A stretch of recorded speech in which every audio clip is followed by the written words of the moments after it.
அப்படியா? இறைமகன் இயேசு ஒரே ஒரு யூதாஸ், ஒரே ஒரு துரோகி. எங்கள் உயிர் தலைவன் 100க்கு மேற்பட்ட துரோகி. அவன் பிள்ளை உங்கள் மகன் சீமான் 1000 துரோகிகள், தியானம் தரம் துரோகி. அவரே எனக்கு கற்பிக்கிறார், தம்பி எதிரி எப்பவும் தூர இருப்பான், துரோகி எப்பவும் அருகிலேயே இருப்பான். இன்றைய துரோகி நேற்றைய நண்பன், நாளைய துரோகி இன்றைய நண்பன். எதிரி எப்பவும் நம் பலத்தை குறிவைப்பான், துரோகி எப்பவும் நம் பலவீனத்தை குறிவைப்பான்.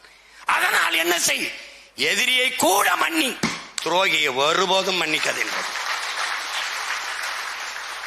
அவர் மொழியிலே. எதிரியை சுட்டுவை, துரோகியை சுட்டுவை, எதிரியை விட்டு வைங்கிறது.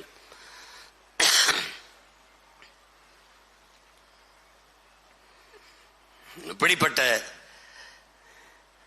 நம் பாட்டங்களுக்கு தெரியாதா? மருதுபாண்டியருக்கு தெரியாதா? கடைசி பிறன் என்னரும் தாயே, என் தமிழ் மண்ணே, என் தாய் நிலமே, என்னை மன்னித்துக் கொள் என்கிற பெரிய மருது. வீரமிக்க மறவர் கூட்டம் எழுந்து வரும், உன்னை போராடி விடுதலை செய்யும் என்கிற கடைசியா சொன்ன வார்த்தை தான், என் தலையை வெட்டி காளையார்கள் கோயிலுக்கு முன்னாடி வைடாங்கிற. அவர் நினைச்சிருந்தா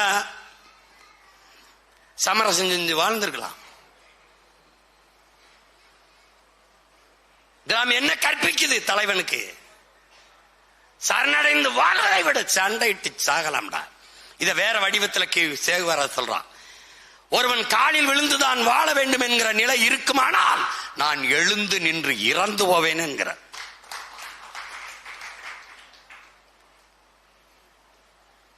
எப்படிப்பட்ட பரம்பரை நீ வந்திருக்கான்னு பாத்துக்க.